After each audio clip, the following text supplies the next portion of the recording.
Hello. হ্যাঁ, আমি সুস্মিতা বলছি। আমি কিন্তু এখন আউট অফ স্টেশন। আমি এখন কলকাতাতে। কলকাতাতে বসেই আমি ভিডিওটা আপনাদেরকে করছি।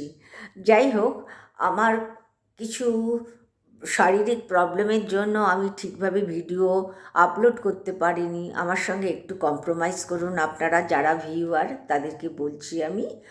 আর আমি মানে আরও কারণে করতে পারিনি, যদিও ভিডিও পুরো আগে থেকে করে রেখেছিলাম আমি আপলোড করব বলে, কিন্তু ট্রেনে তো দুদিনের রাস্তা করা সম্ভব না।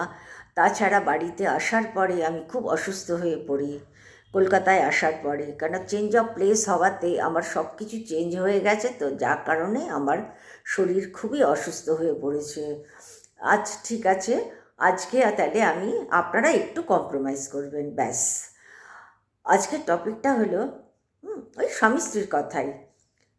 দেখুন না, প্রচুর মহিলা আছে আমাদের মতন মহিলারা, বেশিরভাগ আজকালকার দিনে, হ্যাঁ, ঘরের কথা বাইরে প্রকাশ করে না। খুব ভালো জিনিস, কিন্তু খারাপ না।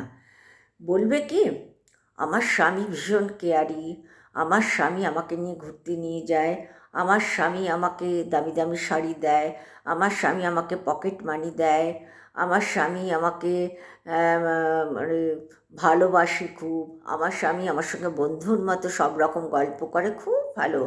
হ্যাঁ, আবার শ্বশুরবাড়ির কথা বলবে, শ্বশুরবাড়ি শ্বশুর শাশুড়িতে তুলনা নেই, ননদ দেওররা আমার সঙ্গে ভীষণ ফ্রেন্ডলি মেলামেশা করে।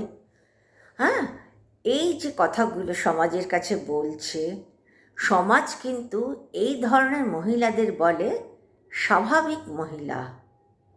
কে না, যেহেতু পজিটিভ থিঙ্কিংটা তার মধ্যে, আর্টিফিশিয়াল পজিটিভ থিঙ্কিংটা তার মধ্যে রেখে সে সমাজের কাছে প্রশংসার ঝুড়ি নিয়ে বসেছে। সে কিন্তু স্বাভাবিক সমাজের দৃষ্টিতে, কোনোটাই না, যে কথা বলেছে কোনোটাই না।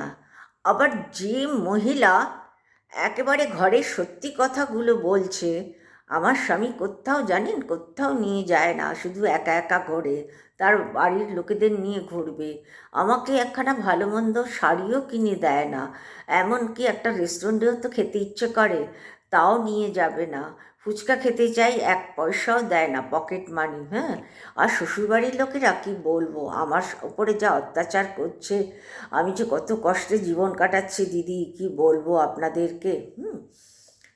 এই যে সমাজের কাছে বললো কথাগুলো, এই মহিলাটা কিন্তু সমাজের দৃষ্টিতে পাগল। কারণ কি, সে সত্যি কথাগুলো বলেছে তো। হ্যাঁ, সমাজ বলে পাগল সবসময় সত্যি কথা বলে। তাইলে আমাদের আর্টিফিশিয়াল বা অস্বাভাবিক কথা বলতে হবে, যেটাতে সমাজ বলবে খুব শিক্ষিত এবং খুব মানে বিবেচ্য এক মহিলা, খুবই কি বলবো, বুদ্ধিমতী মহিলা তাদেরকে বলে, যারা শ্বশুরবাড়ির নিন্দে করে না, মানে ভেতরে চেপে রেখে প্রশংসার ঝুড়ি নিয়ে চলে। কিন্তু যে সত্যি কথাটা সহ্য করতে না পারে, সত্যি কথাগুলো বলছে, তাকে বলছে যে পাগল ছাগলে, এর সঙ্গে কে মেশে, এর তো মাথা ঠিক নেই, কিন্তু এ কিন্তু সম্পূর্ণ সুস্থ। আমাদের সমাজ এরকমই, আগাগোড়াই ছিল এরকম।